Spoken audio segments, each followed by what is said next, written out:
I'm Sarah Russell. I'm JQ Walker. I'm Hind, and we are The Neurodivergent Report, a research-based podcast by and for neurodivergent brains. In each episode, we'll explore topics relating to neurodiversity and coping strategies by reviewing the literature and discussing current topics. We will also have interview episodes where we sit down with experts in the field and listeners like you, with the hope that together we can all learn to heal in community. However you are able to engage, thank you for being here. I'm all about the banter. Yeah, I wasn't sure if I should expect both of you or not today, so it's super fun that we get both of you. Hooray! Yeah, that's so great. Hugs. Hugs all around. Also, may I say, with this lippy, you are giving AOC in the most powerful way. Maybe someday I can stand on that stage where she stood, you know? I really appreciate that. It's starting Women's History Month off strong. Love that too. Yeah. I also actually was just sitting in my church knitting group because I just had to join a church to like propagandize the locals. Smart. Anyway, and so I taught them about the red lip and like the anti-fascist ties to the World War II era. Yeah, very much a female coded conversation, but that's okay. For my touring show, I talk a lot about like World War II and some of like the like really interesting women who like showed up in there. And I had a whole section about red lip, and then I cut it because I was like, it didn't really fit with the show. But I'm already kind of thinking about my second show, and I'm like, that's going to be part of it. That's going to be part of the show. I saw your photo shoot with the sexy flop photos. I was like, that's me. Yes. That's it. I saw myself in those. The guy who was doing the photos, it was so funny. He was like, okay, so you're like a comedian, do something funny. And I was like, I don't know what that means. So I just started sort of everything I do is funny by accident. like, really? And so I wound up like sort of just like flopping about, and he was like, good. And so like those were the photos. And I was like, they turned out really well though, so I'm not mad at all. Mm-hmm. Yeah. Amazing. I'm so happy. Okay, so I have obviously notes and questions and things, but the very first thing I wanted to say, because I'm so super excited about it, is that my Instagram handle since like 2018 has been at rhinoceros. And I just feel like we are soul sisters. And that must be so weird to say. I love it. If I may confess though, I just kind of randomly chose Cateosaurus and then it became my destiny. And so I feel a little bit bad. I feel like maybe there's somebody who wanted it more than me, but here we are. It's okay. Really wanted it out there. Like, oh, why did this person get it before me? Feeling about most ideas that I've ever had. Like I thought I created tarot therapy. Mm-hmm. And then I learned about Carl Jung. So yeah, really very few unique ideas under the sun. But I just felt like that was a really cool connection. I had already been following you sort of on social media, like randomly sort of seeing things like, oh, that's funny. The neurodivergent world is small, but big. Yeah. So definitely like been swirling in similar circles for a while, but very nice to actually meet you. Yay. Do you go by Cate or Katie? I prefer Cate. Cate and Eric. And Eric. Hello. Hello, Eric. I don't know anything about you. Cool. Me neither. I'm just getting started. I love it. Okay. No. So, okay. How do you two know each other? I think that's my first question. Sure. Do you want to tell the story or shall I? Let's go. I'll start this time. Okay. Sure. The year is, I'll set the stage. The year was February 2020. Everybody was going about their lives, going to work, cooking pizzas. I don't know. I kind of got locked in and I didn't know where to go from there. That was okay. Fine. It was early 2020. It was early 2020. I was a cook, and guess what happened in March of 2020? The world blew up. And when the world blew up, suddenly I had nowhere to go, much like everybody else. And so a lot of people, it seems, turned to either consuming or making content about ADHD because I suspect suddenly it's really easy to view your ADHD as something that happens in the context of something else. When I go to school, I have Yes. ADHD, but ADHD is just a scholastic academic thing, you know? That's not the case. ADHD affects every single moment of your life. And I think now a lot of people are starting to realize that, or at the time, people were starting to realize that because they were home alone. And so I started to realize that. I noticed that my ADHD affected every second of my life, not just while I was making a prep list at work. And it started to really frustrate me. So I started making videos on TikTok about it, and they started resonating with people. And as they started resonating with people, eventually people started mentioning this one to me. Being like, have you heard of Cateosaurus? And I said, I have heard of Cateosaurus. And meanwhile, in Cate world, she was doing Pretty much the same thing as I had been working Yeah. as the entertainment director at the Georgia Renaissance Festival, which was the greatest job that I ever had. And then when the pandemic happened, obviously Renaissance festivals were not exactly something that were happening. So they sort of consolidated positions and mine was eliminated. So I wound up losing my job, which was devastating because I really kind of felt like that job was like all roads had been leading to that job. Like all of my Yeah. different interests, all of the disparate things that I was good at, like acting, directing, and writing, and costume designing, and people managing, and all of these different things. And so it was a perfect job, and I was just really devastated to have lost it.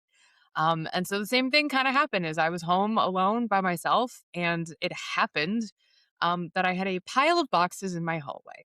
And I made a video there around the time there was like that trend of things in my blah, blah, blah house that just make sense. And so I made like a self-deprecating video about all of the like garbage piles that were around my house. And that video went crazy viral.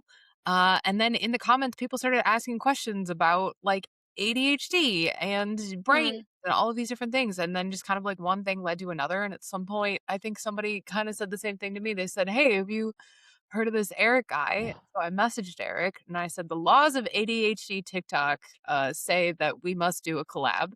And then we started talking and we Bold. talked and we talked and we talked. We started a podcast that people really liked. It got pretty successful. And so then out of that, we got a book deal. And now, Sarah, we're talking to you. So you've obviously also met in real life, as you are currently sitting right sitting next to each other. Yeah. We knew each other. We were working together for a while before we met in real life. We had started the podcast already. We were both well on our way to being like established TikTokers. So we were long distance working together for 6 or 7 months, I think. And we met for the first time on Halloween. Halloween, Which yeah. Halloween I showed up at 2020. the airport dressed like Wednesday Addams. Mhm. What were you dressed as, Eric? I was dressed as an unemployed 26-year-old. As Eric. Mr. Peanut Sorry. Butter from BoJack Horseman. Mr. Peanut Butter. That is my default I put on a snazzy shirt for this, but my default wear is exactly how Mr. Peanut Butter dresses from BoJack Horseman. And I didn't notice that until Cateosaurus mentioned it to me. And then I realized I totally do. So I was dressed as Mr. Peanut Butter, technically. Unintentionally, but technically. I appreciate the stage being set. Thank you so much. I resonate a little bit with that because I used to work with someone for a while who I had just never met. And that's actually still the story with my podcast co-hosts. But That's right. okay, so your book. I'm going to put this down. This is going to be a beautiful rainbow hat. It's beautiful. I pick it up to fidget. I put it down to focus Love that. or Right. like redirect my conversation. Anyway, Very so nice. that's what you are doing in this world. You are just releasing a book literally tomorrow. Yup. Literally. As of recording, it is tomorrow. Literally tomorrow. Yeah. This episode will come out this week. And by that point, the brilliant yellow book, The Field Guide to ADHD, will be out. We'll be out. Is that it? available. Right behind your head. We have Yeah. so many copies. We have a lot of There's copies. a million copies. There it is. Literally. Literally. Literally. Sorry. I think we literally Amazing. have 60 copies. Yeah, I think currently we have 60. I know there are 200 more being shipped to my house, but So the first thing I ever do when I open up a book is I look at the table of contents. And Mm. I love your table of contents Oh, well, thank you. because it's sort of like a list of the essays that you've written for us. Does that make sense? Yeah, I Yeah. suppose so. Yeah. I think early on, how to organize and format the book was a really, really important layer of the book. From the very, Yeah. very start, we wanted to make sure that the topics we included and the way that they were laid out would be accessible to anybody, regardless of how they experience books. For example, for me, books have always been kind of a stressful thing. I've always struggled with Yeah. reading since I was a wee lad up till today. I've always struggled with reading, largely specifically for ADHD related reasons. I have trouble just physically sitting still. My feet start to get antsy. I have trouble Mm. not having the hum of the air conditioner completely make me lose my place on the page. And that's been with me my entire life. So when we endeavored to write this book, we started with the idea that we want this book to be, in terms of format, accessible. And Mhm. so we've broken things up into sort of small, bite-sized little topics so you can open the book to any page and just read a Mhm. couple sentences and hopefully get something out of it. But it also worked cover to cover. So if you are a cover to cover person, there you go. But if you're more of a leave it on the coffee table or more likely the back of your toilet and just pick it up every once in a while and get something out of it, that's fine too. So Mhm. I'm really glad to hear that the table of contents reads well to you because Mhm. that took a while. Yeah. I'm an avid reader, but I've always struggled a little bit. Like my eyes just dance around the page. And Yeah. so Yeah. another reason why I love your book is because there's like not graphics, but just like different contrasting colors and like shapes that envelop the words in a way that prevent that dancing. Yeah, It's not all samesies. we really I have been so disappointed by so many books about ADHD. And I would buy them and I would go, this is the one. This is the one that's gonna like finally give me the secret information that I need to like be the best version of myself. And then I would Mhm. open it and it would just be massive walls of text.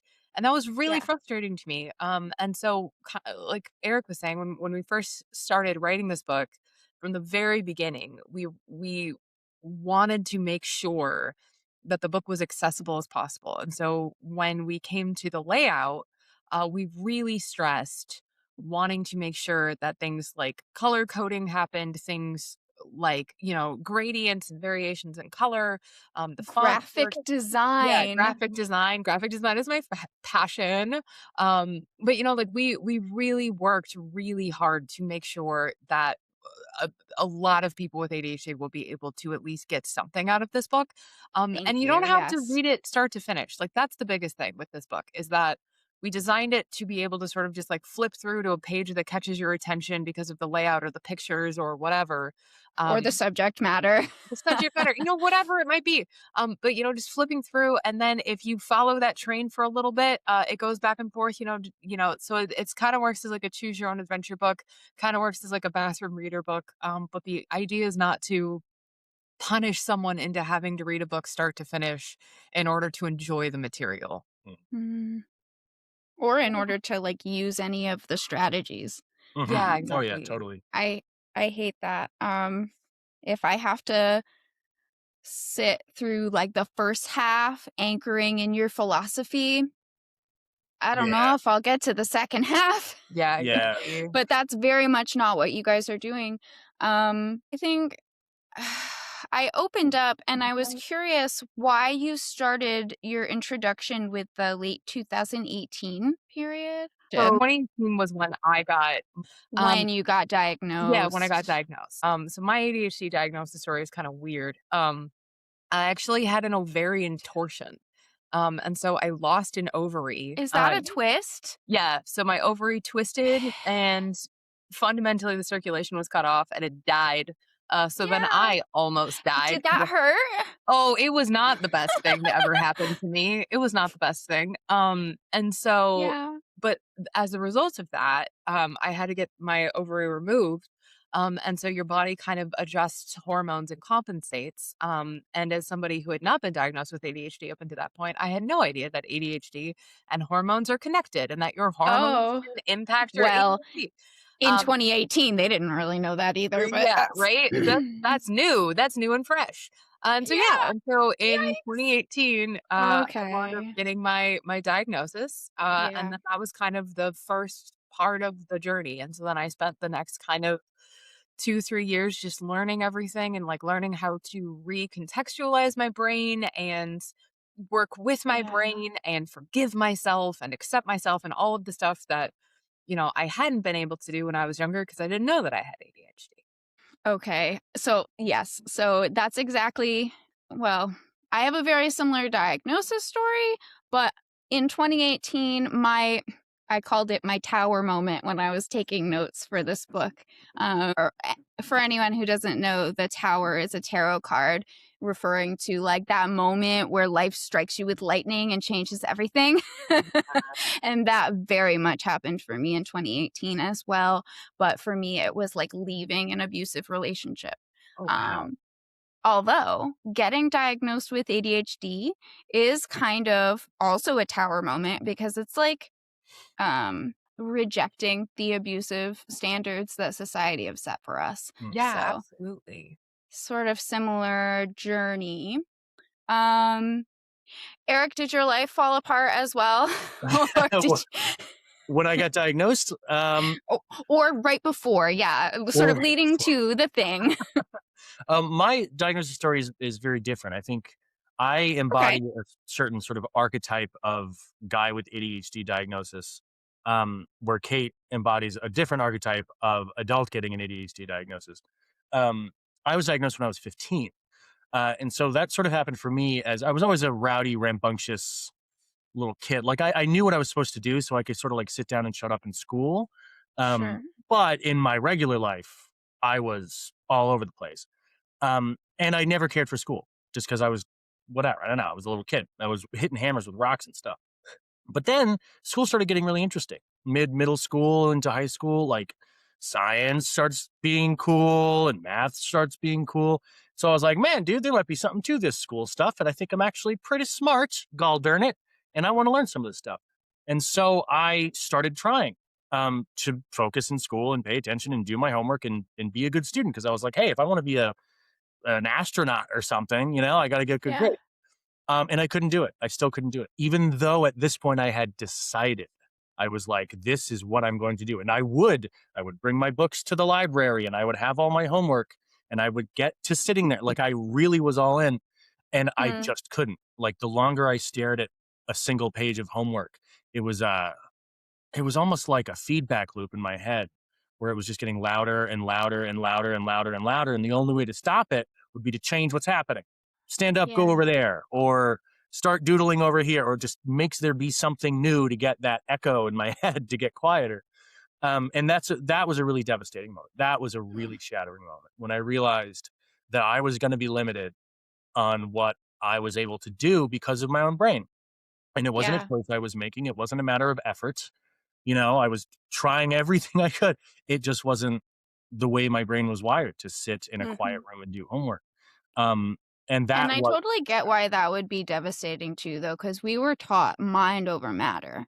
oh yeah, exactly. Like if you can just get your brain to, blah, blah, then you can do it. If you can Try see harder. Right? it, then It you was, can do it. yeah, it was really devastating. And I think it led to a depression, I think, that was really noticeable. A lot of the Yeah. people in my life noticed, a lot of my friends noticed, my parents noticed. And luckily my parents are awesome. And so they like talked to me about it. And I was like, well, guys, honestly, really like math and physics and some of those stuff, but I just can't do this frickin' school thing. I want to, I just can't. And I was talking them through it. And then that's when we started, at the time, for a 15-year-old, a very long process of getting diagnosed. And once I was diagnosed and medicated and starting to learn about ADHD, that wasn't like, and then everything was fine. Like it was a tumultuous long time after that. But that's when I sort of started building this relationship with, okay, my brain is the way that it is. I have a certain amount of control over it, and I have certain things I can't control. And Hmm. how do I balance those things? How do I recognize which is which? How do I change the things that I can and accept the things I can't? And I think that's really the balance that the book tries to strike. Is there's a balance that needs to be struck between forgiveness and compassion and grace and acceptance, of the fact that your brain is the way that it is. It just is. You have a certain color eyes, and you have a certain brain that works in a certain way, and it just is what it is. And Yes. that balance of realizing what you can change and being able to change them, but also being able to know what you can't.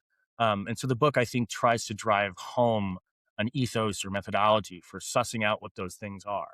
And then how to solve the problems you care to solve and how to live with the ones you don't really care to solve. I guess is I keep wanting to tack on other words to things, but again, that's also part of my ADHD. I'm just like, Yeah, and no, that's I the end think of me that's right. talking now, Eric. You don't need to say more words, except for the ones I just said. Of course. That's so good. Okay. I wanted to say something and then it was lost, and that's okay. Well, Because you accept it. reminded you reminded me that I wanted to talk about comorbidities so Mm, much. Because I don't know, like, I've been diagnosed with everything from the from the time I hit puberty to, like, the time I was 30. We're like, "Let's just see what sticks." Now we know from research that that's a super common experience for autistic women. And that was like, as an ADHD coach for the last 5 years, that's not something that I ever even clocked for myself, which is a little embarrassing. But you know what they say about you can only know what you know. Anyway, so many comorbidities, right? It's hard to tell the difference between depression and anxiety and just like basic suffering from your environment. um, how does the book sort of go about that topic? Is it Yeah. like all throughout or Yeah, well, we do have a specific section on comorbidities that kind of talks about that concept.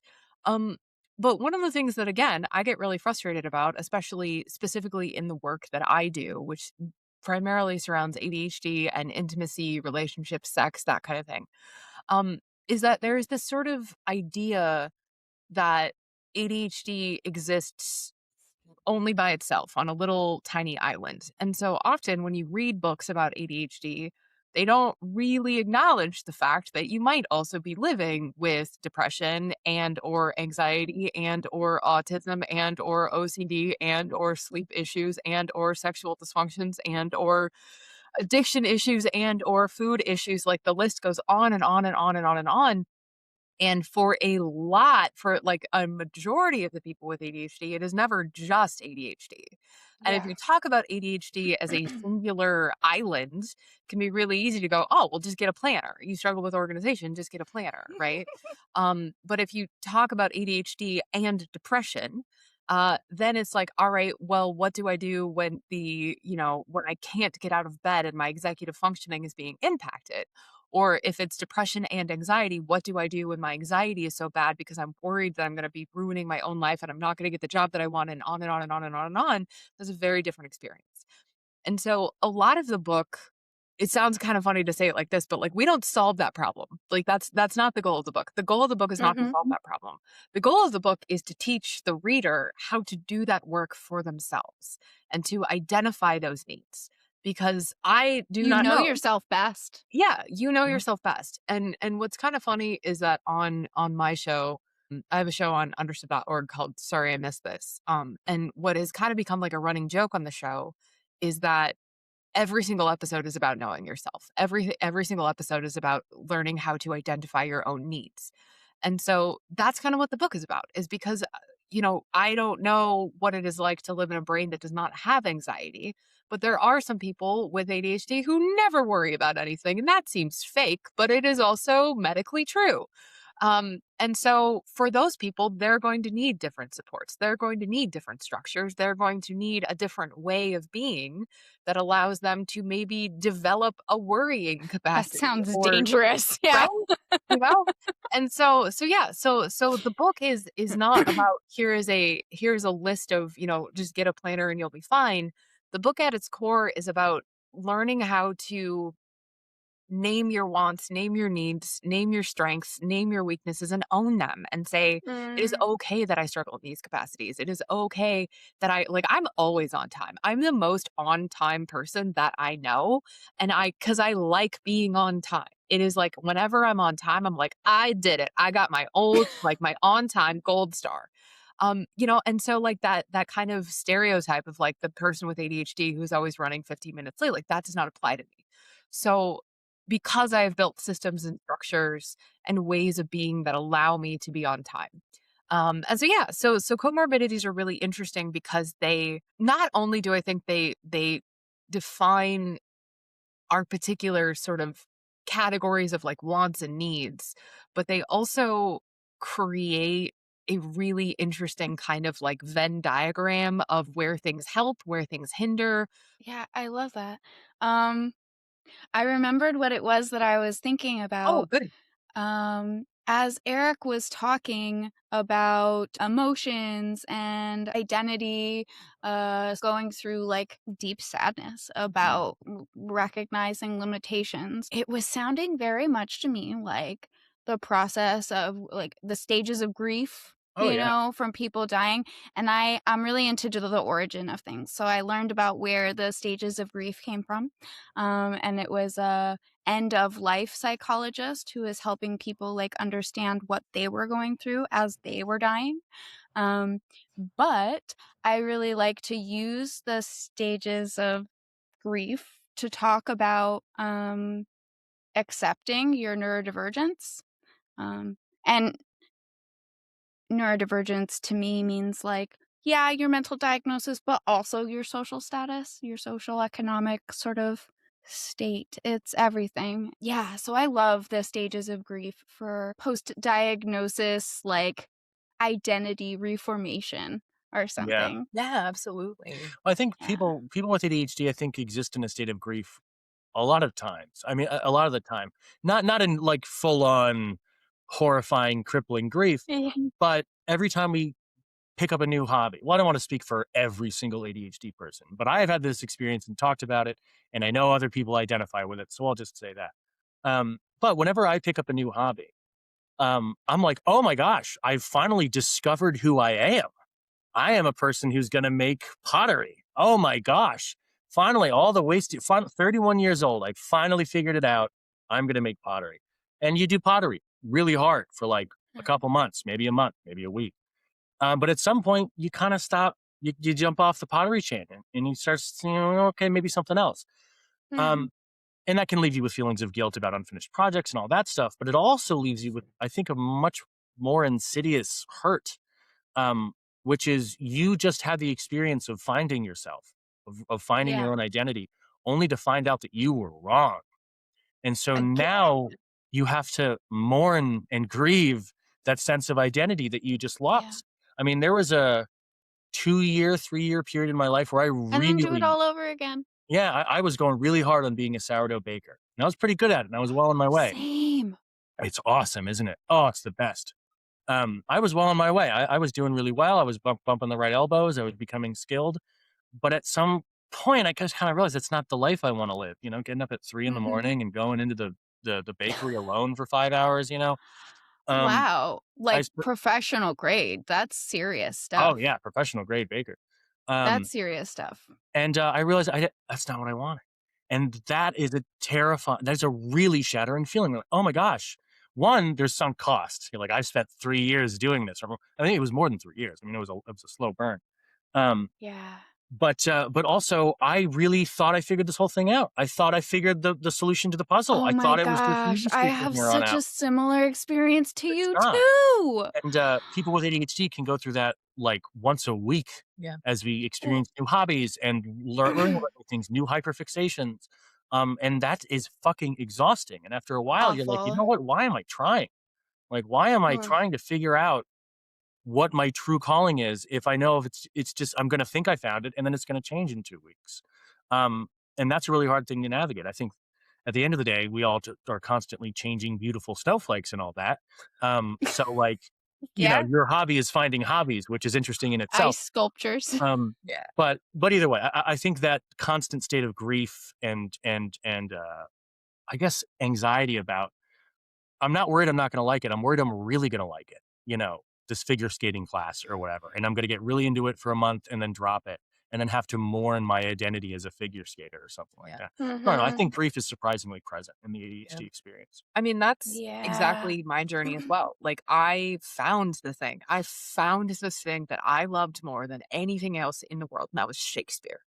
And I loved Shakespeare. And I loved Shakespeare because Shakespeare was an encapsulation of many other things. I could act, I could direct, I could make costumes. I love historical costume design. I love sewing. I love making stuff with my hands. I love wardrobe management. Like, I love all of it. And all of that was Mhm. encapsulated in Shakespeare. And I love teaching. I love explaining, and I'm good at explaining stuff. So I went to grad school, and this was before I knew I had ADHD, but I went to grad school. I got 2 master's degrees in Shakespeare, and I was going to be a teacher. That was my entire career plan. My entire career plan was I was going to be a theater, hopefully specifically Shakespeare actor teacher at a You look small like an liberal arts English teacher. college. That was going to be my job. And then I taught for a semester. And I very quickly realized that I couldn't hack it. I couldn't hack it as a teacher. And it had nothing to do with my ability in the classroom. It was amazing. The minute you got me in front of students, the minute you got me in front of people, and I could just talk about stuff that was exciting and make Shakespeare interesting and accessible, I was incredible. But the admin and the syllabus stuff and the handling, like the day-to-day minutia of teaching and all of that, I fell apart. I fell apart. There are still, to this day, papers that I have not graded. And I haven't worked as a teacher for 10 years. And so it was I'm gonna clip that. right. Um, I'm like, sorry. my professor score miserable. And that was really hard because kind of like what Yeah, I'm sorry. I'm not trying to laugh at no, your no, it's shame. okay. Like, It is arguably very funny at the same time. But like so all of a sudden I was like, my whole life, this has been the thing that I've been planning. My whole life, I have found this thing, and I love this thing, and I'm invested in this thing, and this thing makes more sense to me than anything else in the world. But the actual doing of the job but I'm just not supported enough in doesn't this work. society to do the Yeah. thing Now, or luckily, anything. Like, that's how it feels to me right now, but yeah, that's okay. I just have little kids. no, I know, right? And so, It's fine. well, I don't know. And so luckily, I think I also have that like, well, fine, I'll do it my own way kind of thing. Mhm. And so I very quickly realized that like what I did excel at was like being a teaching artist. What I did excel at was being able to sort of teach like workshops and The classes pivot. and that thing like outside of like the university system. Yeah. And so that kind of led to the job at the Renaissance Fair, which led to the job as an educator online. And so like, all paths kind of lead to where I am today. But like I remember that day. I remember that day of just sitting in the classroom and being like, I'm so behind. There's no way I'm ever going to catch up. Like, this is not a job that is sustainable for me. I don't know. It was really, Mm. yeah. But now it's now. So, haha, I did it anyway. Mhm. Hooray. I think that's part of being a fearless student of yourself. I think in order to get to that first part of like accepting your neurodivergence and accepting who you are, you got to go through a bunch of that kind of stuff. And Yeah. it's really hard to finally get what you wanted and realize that it's not what you wanted. And I don't mean it's hard as it like sucks when that happens, although yeah, it totally does. I mean, it's actually literally hard to notice that it's not what you wanted because every part of you wants it to be what you wanted. You've spent so much time and perhaps money. You want it so badly, and it's actively hard to measure. Do I really like this? Or is this just the result of all of this work? And so I'm like, now I'm here, so this is good, I mean, I remember I was working at this place called Fournay in Berkeley, California. Super nice bakery. Nicest bakery I ever worked in. And I remember being there, getting there, being stoked, 3 a.m, and oh my God, the machines and the skilled and the people, look at them go. And I'm allowed to be here. I was doing what's called a stage, which is basically like you work a shift for free so they can teach you stuff and see if you're maybe going to get hired. Yeah. It was amazing, like walking into that room. But very quickly into that shift, I realized I don't like this work. Like it took me a while, but I realized like I don't like it's fucking hot in here. It's super hot. It's really close cord. Like there was all these, but it was really hard to notice because I wanted to like it so bad. And I think that type of honesty is really hard to cultivate. And I think that's something the book harps on and tries to instill in the reader is as you're looking at your brain and being a student of your own behavior and trying to figure out what it is you want out of all of this, you got to be honest with yourself. You have to try to objectively measure a subjective experience, which is strange. But try to be really real with yourself about what you care about and what you don't care about, and what you like and what you don't like. And then go from there, even though that can be very hard. Yeah, that takes bravery, a little bit of like introspection sometimes. We don't even know what we like all the time. We're so used to being told what we're gonna do or who we're gonna be. Um, sometimes when I start the podcast, I'll be like, "So who are you?" And I relate to that. Who do you want me to be? No. No, stop that, Sarah. So I think one question that I ask everybody is just to talk about what they do to keep their nervous system grounded, what kind of regulation strategies they use in their own lives. Oh, I Yeah, like that's to gonna be different. touch my bare feet to grass. Ooh, Bare go feet to touch grass grass. and hand on tree. Those are my two What part faves. of tree? The bark of the tree. I like to have bare feet in grass, hand on tree, and then I just kind of dial into like the sturdiness of the tree and the firmness of the earth and that kind of thing. It's kind of weird, but Yeah. I don't You do it like start every doing some day. mindfulness activities Yeah, around, like, noticing the environment. yeah. I'm not trying to say I Yeah. start my morning like that every day, but when I do feel quite dysregulated, that Yeah. can. For me, I only actually very recently learned that what works really well for me is like hard running, like hard Mm, running. And so like not I'm not fast, I don't go for very long. But that kind of like very somatic processing is what I need. Mhm.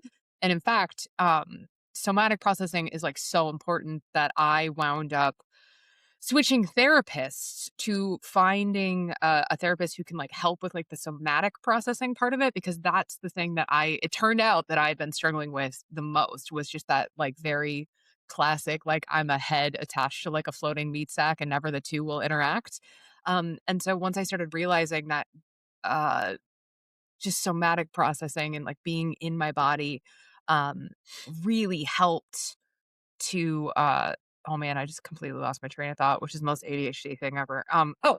But just Mm. being able to sort of be in my body and Yeah. process things that way, that made so much of a difference. Yeah. We, do this, like, intellectualizing thing where we notice everything, but then we don't let ourselves experience it. mm, And that yeah, that can be a problem. I do a lot of rumination, and so I've gotta, mm, like, stop that. mhm, Like, I'll notice myself doing it, and then I'll just go do, like, a mindfulness activity, sort of like you said, or something else that'll, occupy my brain.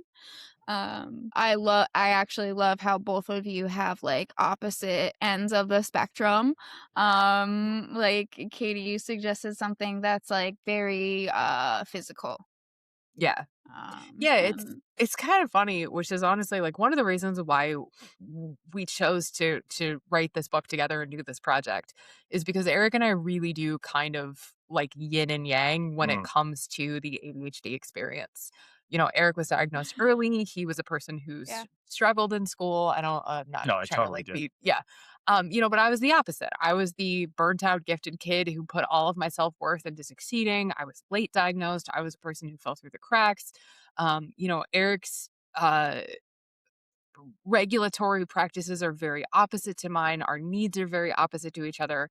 And so I don't know, like when we got approached about writing the book, I just very quickly realized that there are so many ways of existing as an ADHD Yes. individual. We wanted the book to represent not just one way of being. That And dimensional. so it's like it wound up working out really, really well, I think, just in terms of coming at it from two very different perspectives and two very different lived experiences.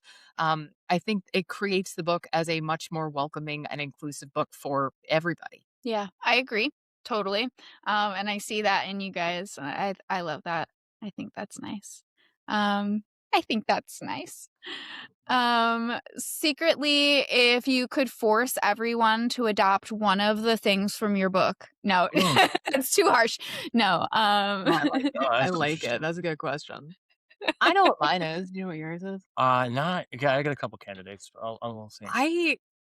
I don't know. I do a ton of work with relationships and intimacy, and I go all over the country teaching Mhm.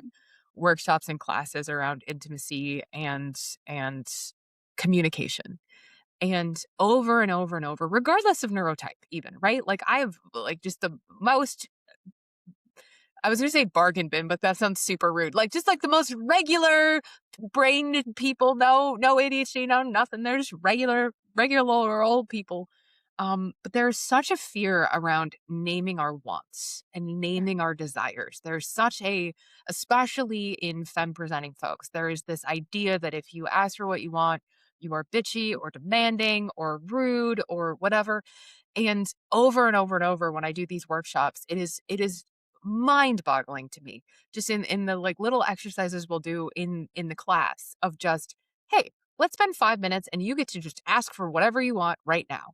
And I will watch that moment move people to tears.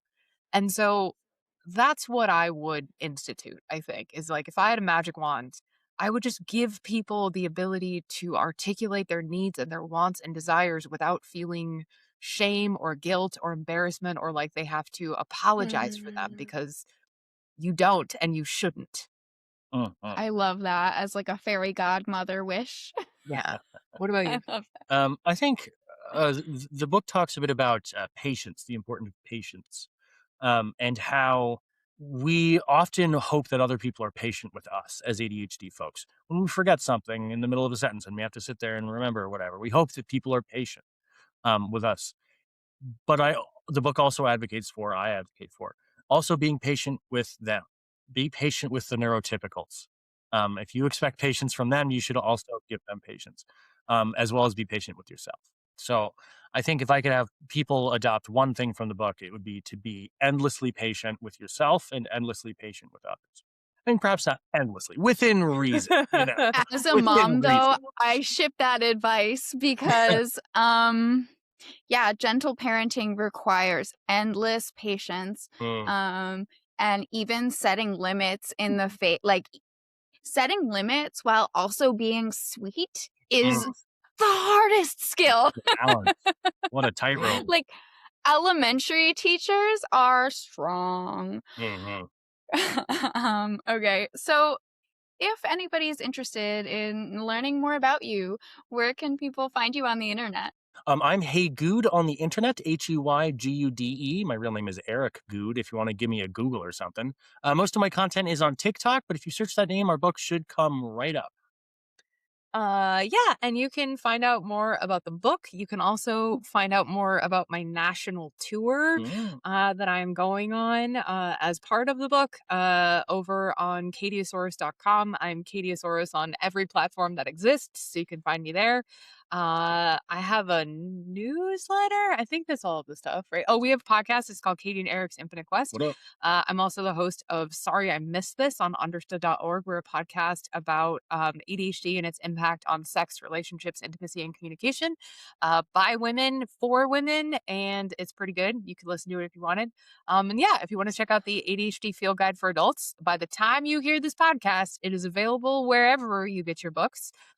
In stores online now. It is available as a hardcover. It is available as an ebook and also as an audiobook that we recorded. Fantastic.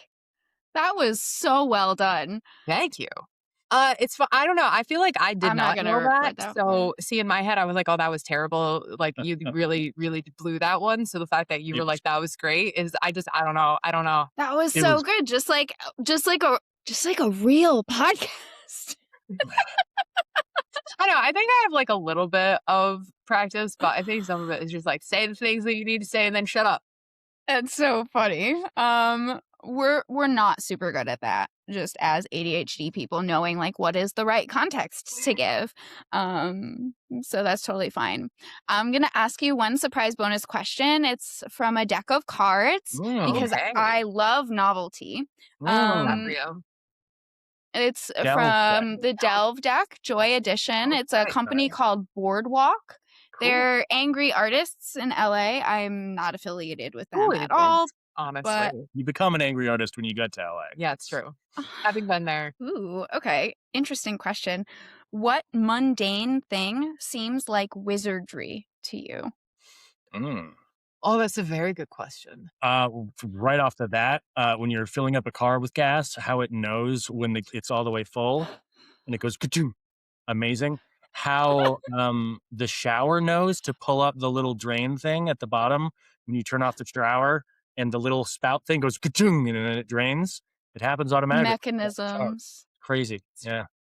I think people who can just lay down in bed and fall asleep Oh, yeah. immediately, that is the craziest thing to me. Similarly, people who can just wake up at like 5 o'clock in the morning every single day and just be like, I'm gonna go for a 10-mile run. That's fake. People who can draw, that's another, like, just watching people draw things, that feels like wizardry to me. People who are confident in their own plans, like on a day-to-day level. Like, I am capable of writing out, here's what I'm going to do today, and then doing that. But the whole time I'm doing that list of things, the whole time I'm like, I was wrong. This is not how I should have organized it. I should be doing this other thing, and I should have done that afterwards. Like, it's the list is never finished and infallible. It is always like, I am an idiot who wrote this list. This is the stupidest thing. This is all out of order. People who can just like make their shit and then they're just like, oh, I'm just working on my list. It's like, yeah, but aren't you worried that you're doing it in not the most efficient possible way? Like, I don't know. So people who can set their own like schedule routine and then just stick to it because they're confident in it blows my mind. I never have any confidence in my own plans. People with really good memories feel like magicians to me because I'm like, how did you know that? And it's like, well, I remembered that you said that you like this thing 3 months ago. It's like, what? That's crazy. Yeah. People who like remember names the first time too, that feels like magic because I just don't know how it works. I can't do that. I can't. There's no way I can force myself ever to make that happen. No, I tried so hard to remember people's names, but like I meet tens of thousands of people. And so like sometimes it's really hard. And I feel so bad and so guilty when I can't remember somebody's name because they'll come up to me and be like, oh my God, do you remember me? And I'm like, maybe. Give me some context. I ask them how it's spelled.